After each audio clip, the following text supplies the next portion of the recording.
Alright, what's up? I figured out how I want to run the exhaust finally in this freaking thing. And figured I'd show a little bit about it. These welds, they don't look good, but they are definitely sealed. The whole thing is definitely very well sealed, which is, I'm surprised. I'm not sure where this flange came from. I'm not sure what exhaust system it was, but it's a nice, perfect fit. And this muffler is from a pit bike, like 125cc, or 90 actually. I think it's from a 90cc pit bike. But I took out, I cut the baffler down. I drilled out every small hole in there, out to 1 inch at least. So it's going to be a perfect muffler for this setup now. There's no restriction that's smaller than 1 inch in here, which 1 inch is too big actually for this motor, but it's perfect. It'll be fine because this abrupt 90 is all the back pressure I'm gonna need to get this thing. And flatheads by nature have back pressure in the exhaust already. You never get any more flow than you can. It's a choke point because it's a flathead. I don't know. You could just have a straight pipe sticking right out of here. It'll run fine. But what else?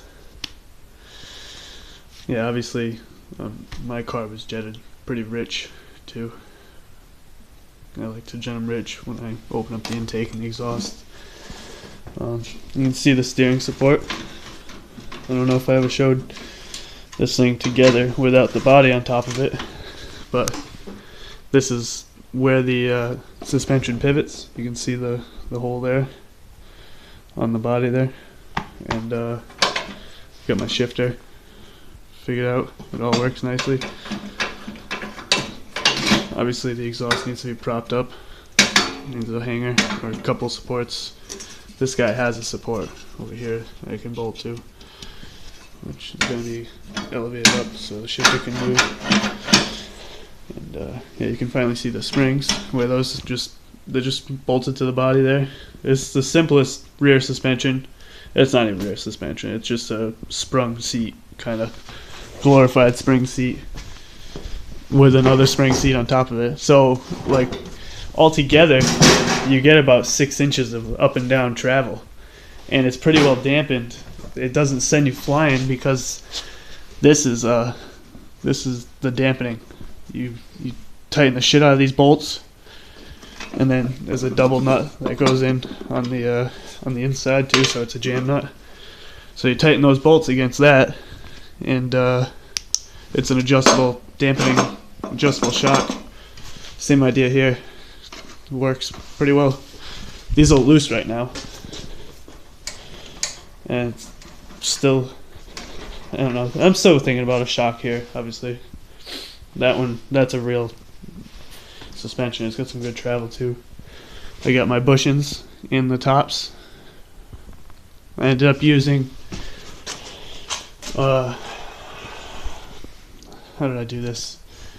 So because this is too long to have a bronze sleeve bushing on the top and bottom, it's a Murray wide body front end.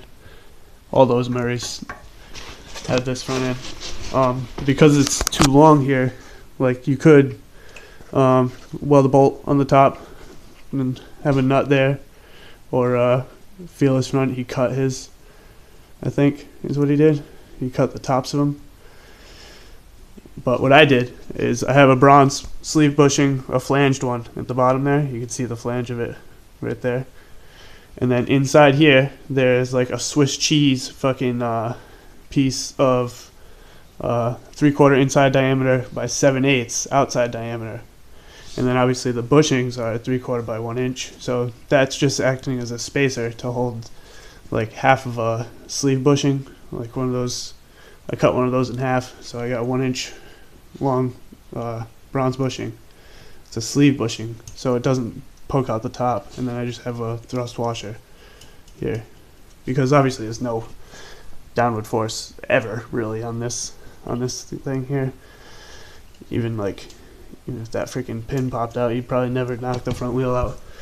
But the grease it directs the grease, that little spacer in there directs the grease to the both bushings, so that's nice. And I don't have to cut the spindle holes and keep it stock. But what else do I got going on here? Oh, this bag here, this Crown Royal bag, I'm going to use as the boot, because the steering shaft obviously comes through this hole and the body moves. You end up with a slot there, so I'm going to use this Crown Royal bag, kind of put a hole in the top, make it like a little boot.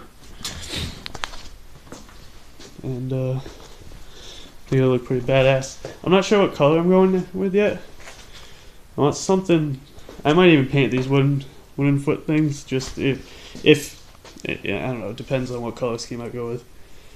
I'm trying to think of something that would complement the wood, like I don't know what I don't know what color I want to go with. I was thinking like obviously probably a black frame, maybe black wheels, and then like I don't know, forest green body, like a deep green body, and then maybe the hood will be colored that too, and then the grill will be black or whatever. But if anyone has any ideas, I know I only get a few people watching, but if anyone has any ideas, let me know. I don't know if I ever showed the throttle cable. I think the last video I had terrible lighting, so let's see if I can do a little better here. Yeah, you can see that little metal thing that holds the cable, and then from there we got the cable's connected to the stock governor spring with a little thing, and then you pull the thing and you still got governing action when it's with the gas pedal. And I could use like have another mount here and then have like the hand throttle too if I really want to, but I'm probably not going to do that because this isn't, like I said before, this isn't going to govern it at 3600 RPM. This is going to govern it probably more closer to 45 if the motor can get that high, which I don't think it ever will. And obviously I could put like a stopper on the pedal wherever I find the right RPM or whatever, or just like drill a fucking, or cut a slot in a nut, slip it over, make a stopper here so that this guy will stop there, but then you'll break the cable. You want a stopper on the pedal, not on the cable. The pedal is the stopper. That's how it should be done. But really I could just bend this fucking piece of metal, and if it's revving way too high, I'll just push it that way, and that'll not pull the throttle so bad. That's really all I got.